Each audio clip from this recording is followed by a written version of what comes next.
প্রবাসীরা আমাদের রেমিটেন্স যোদ্ধা, তারাই আমাদের অর্থনীতিকে সচল রেখেছে। কিন্তু আমরা বিভিন্ন নিউজে প্রতিনিয়ত দেখতে পাই প্রবাসীদের নিঃস্ব হওয়ার ঘটনা। আমি কিছুদিন আগে সৌদি আরব গিয়েছিলাম, সেখানে প্রবাসী শ্রমিকদের সাথে কথা হয়েছে।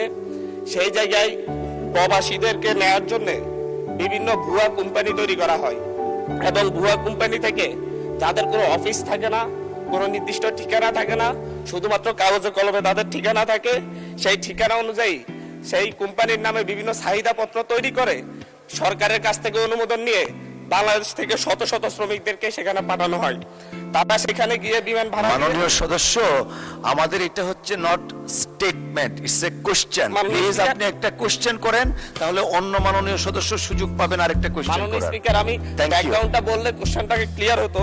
তো এই জায়গায় তারা সেখানে গিয়ে দেখতে পাই যে কোনো কোম্পানি নেই এবং হচ্ছে তাদের কোনো চাকরি পায় না। আমরা কিছুদিন আগেও দেখেছি যে হচ্ছে একজন না খেয়ে রাস্তায় মারা গিয়েছে। এবং এই ক্ষেত্রে আমি মাননীয় মন্ত্রীর কাছে আমার প্রশ্ন, এই ক্ষেত্রে বিভিন্ন কোম্পানি তৈরি করে যারা মানুষকে সাথে প্রতারণা করে বিদেশে নেয়, তাদের বিরুদ্ধে কোনো ব্যবস্থা নেওয়া হবে কিনা, এবং কোম্পানিগুলো যখন চাহিদাপত্র দেয় সেই চাহিদাপত্র সঠিক যাচাই বাছাইয়ের ক্ষেত্রে নতুন করে সরকার কোনো উদ্যোগ নিচ্ছে কিনা। ধন্যবাদ মাননীয় স্পিকার। ধন্যবাদ মাননীয় সদস্য। মাননীয় প্রতিমন্ত্রী। জি, মাননীয় স্পিকার, আপনাকে ধন্যবাদ। মাননীয় সংসদ সদস্যকে ধন্যবাদ। তিনি একটি গুরুত্বপূর্ণ বিষয় আমাদের সামনে এনেছেন। এটা সঠিক যে ইদানিং লক্ষ্য করা যাচ্ছে যে বাংলাদেশি, বিশেষ করে যারা দেশের বাইরে যাচ্ছে, তারা অনেকে মিলে কিংবা ওই দেশের মালিক পক্ষের সাথে মিলে একটা নামমাত্র কোম্পানি খুলে তারপরে এখান থেকে অনেক লোক নিয়ে যায়। দেখা যায় সে কাজ দিতে পারবে না 10 জনকে, লোক নিয়ে যাচ্ছে 100। এখান থেকে কিন্তু বিজনেস করতেছে তারা। সো এখন ওইখানে যখন একটা ডিমান্ড লেটার ওখানকার দূতাবাস কর্তৃক সত্যায়িত এখানে জমা দেয়, তখন কিন্তু আমরা এটা ধরে নেই যে ওখানকার এমবাসি যাচাই বাছাই করেছে। তো আমাদের যেটা একটু গ্যাপ আছে, আমি মনে করি আমাদের ওখানকার যারা দূতাবাস বিশেষ করে ওই দেশগুলোতে আছেন, তাদের আর একটু কঠোর নজরদারি, মনিটরিং এবং যাচাই বাছাই প্রয়োজন। এই বিষয়ে আমরা পররাষ্ট্র মন্ত্রণালয়ে যৌথভাবে কাজ করছি।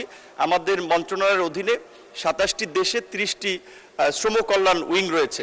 এখানে যে জনবল এবং প্রকৃত অর্থে তাদেরকে যে ফিনান্সিয়াল সাপোর্ট দেওয়া হয়, সেটা এই কাজের জন্য যথেষ্ট নয়। আমরা এই বাজেটে সরকারের কাছে বরাদ্দ চেয়েছি আমাদের মন্ত্রণালয়ের লোকবল বাড়ানোর পাশাপাশি আমাদের পররাষ্ট্র মন্ত্রণালয়ের মাধ্যমে আমাদের রেগুলার ডিপ্লোমেসির পাশাপাশি মাইগ্রেশন ডিপ্লোমেসিকে আমরা গুরুত্ব দিচ্ছি। আশা করি আমরা কিছু এখানে প্রতিকারমূলক ব্যবস্থা ভবিষ্যতে নিতে পারবো।